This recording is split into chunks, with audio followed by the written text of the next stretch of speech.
So, nandito ngayon yung mga masipag nating mga workers. So, sarap ngayon, magtrabaho kasi makulimlim. Di man siya umuulan pero tingnan nyo yung langit, napaka dilim. Nandiyan yung mga workers nagwe-welding diyan sa rebars para sa pierhead. Sinimulan ko to, walang naniniwala sa paligid ko. Ano? Tuesday morning mga kababayan. Welcome po muli sa panibago na naman nating update. Ika-27 na po ng Enero taong 2025 at nandito tayo sa Piata Street, Pandacan, Manila. So patungo tayo dito sa may unahan at mag-update tayo dito sa Skyway Stage 3 Section 2A. So silipin lang natin kung ano yung progress.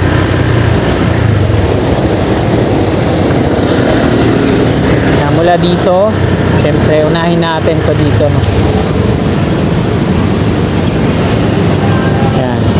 Unang magtatayo dito ng mga pier columns para sasalo dun sa kabila. Ayan, Tomas Claudio po yan dun.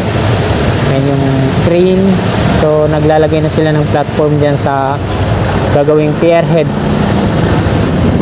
Dito naman sa kabila, yan, nandito yung excavator ng Dumduma Construction. Parang mag-umpisa na silang sira na naman ng mga ano dyan, mag-demolish. So kanan muna tayo dito.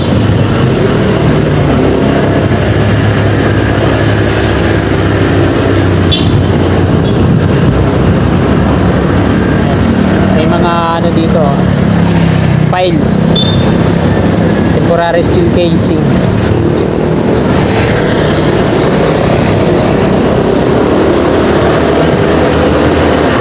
Dito na ata ilalagay yan mga temporary steel casing na yan, abang sa gagawin nila pag didrill dito para sa mga pier columns.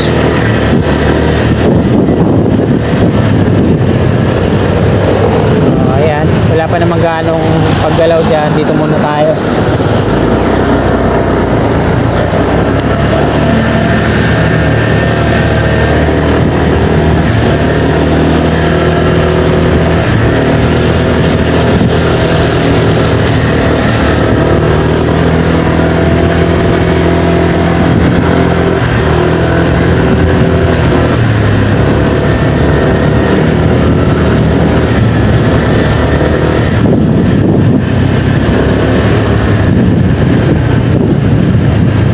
Dito tayo ngayon sa may flyover.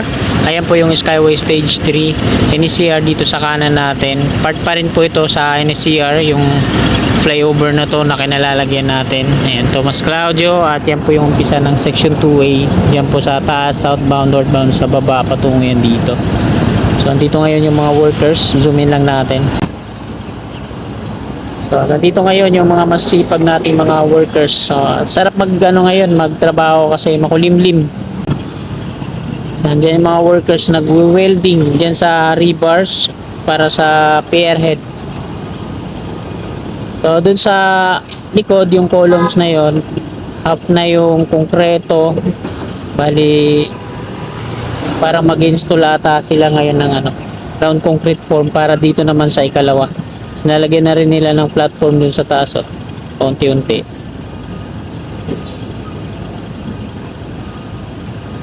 So itong sa kanan, malinis na yung beam niya, nakabalot pa ng ganibag yung pier niya dun sa likod. So hindi pa in-installan ng mga scaffolding para sa pagbuo naman ng pier head. Dito naman sa double decker, hindi pa napopormahan yung taas, yung kalawang beam. Tapos dito naman sa unahan, so di pa nilalagyan ng mga scaffolding para proseso sa pier head. May excavator dyan. Tapos dun sa likod, dun yung ibang equipment, no? Ano, dun yung ibang mga equipment, dun sila may ginagawa.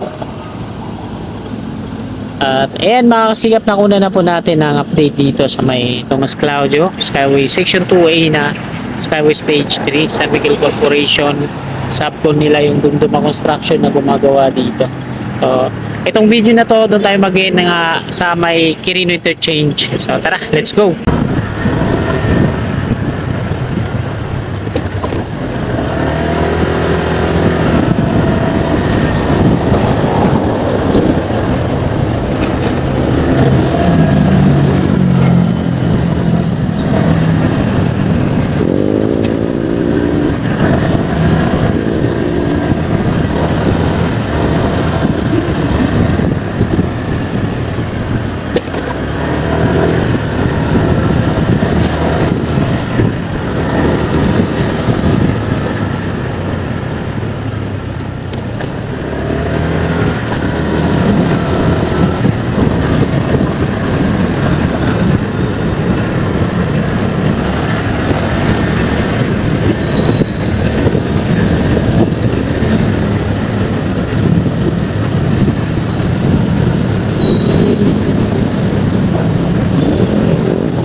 Dito na tayo sa may plaza kasi tinanggal ulit yung mga MMDA plastic barrier na nandito.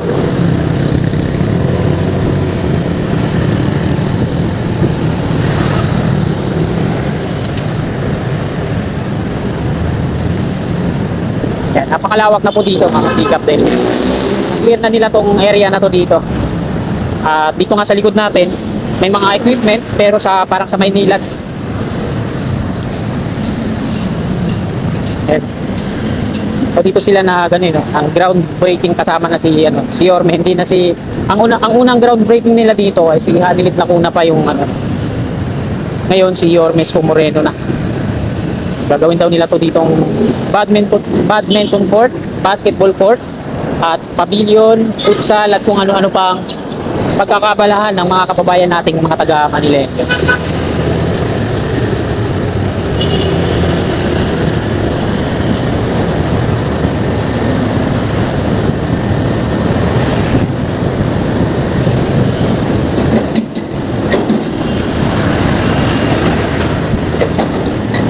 Susunog na naman ng tanso ang baho ng hangin.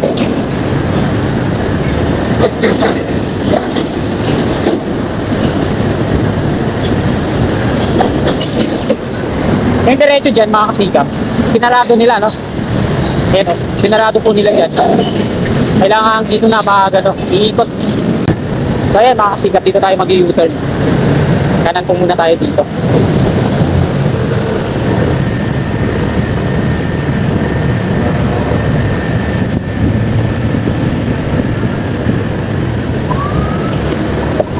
Ito yung patungong UN, no? So wala pa ang progreso dito mga kababayan. Unang sisirain yung Center Island pag nagkaroon na ng progress. Sa ngayon ay wala pa. So balik tayo. Quirino Avenue southbound. Yan yung tumbok natin, yung Plaza Dilaw naman.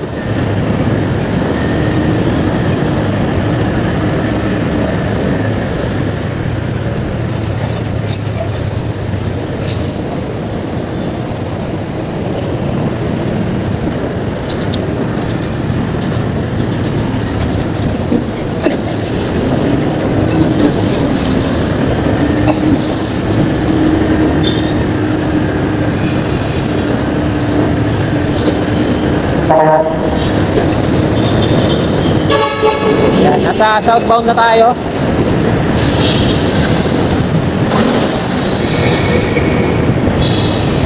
Hindi ako nakasitap.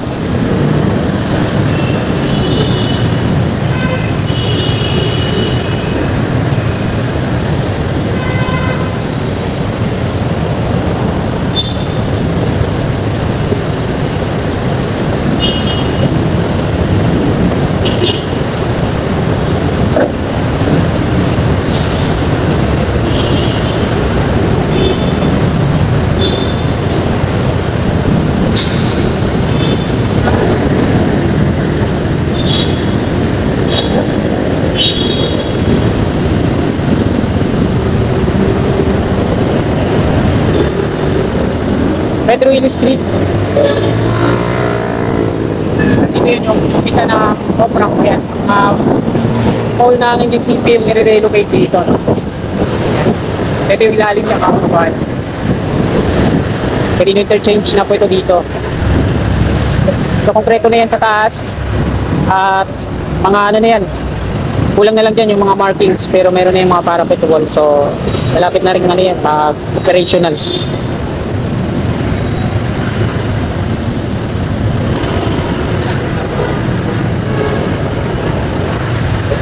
So hindi na tayo didiretso yun mga kababayan. Hindi na tayo didiretso doon. Diretso na tayo dito sa kaliwa. Quirino interchange.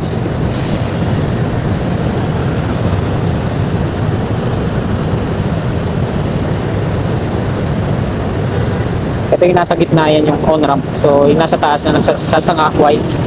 So ang index sa patungong south. So tinanggalan na rin ang mga viaduct nyo. Wala na mga platform sa gilid-gilid. Ito naman yung galing sa south, off-ramp patungong Roas Boulevard nasa ilalim. Doon po ang umpisa niya sa kaliwa. Nagsasaka din yung off-ramp ngayon sa kaliwa. Bali yung off-ramp dito, tatlo, no? Isa patungo dyan sa Pedro Hill Street, isang patungong Roas Boulevard galing south. Isa naman galing NLEX patungong Roas Boulevard. So yung on-ramp, dalawa lang. At ayan mga kasikap, hanggang dito na lang itong video na to. Maraming pong salamat sa inyong walang sawat ng kayo suporta. Magandang umaga po. God bless. Tulatan ko lahat ng mga blanco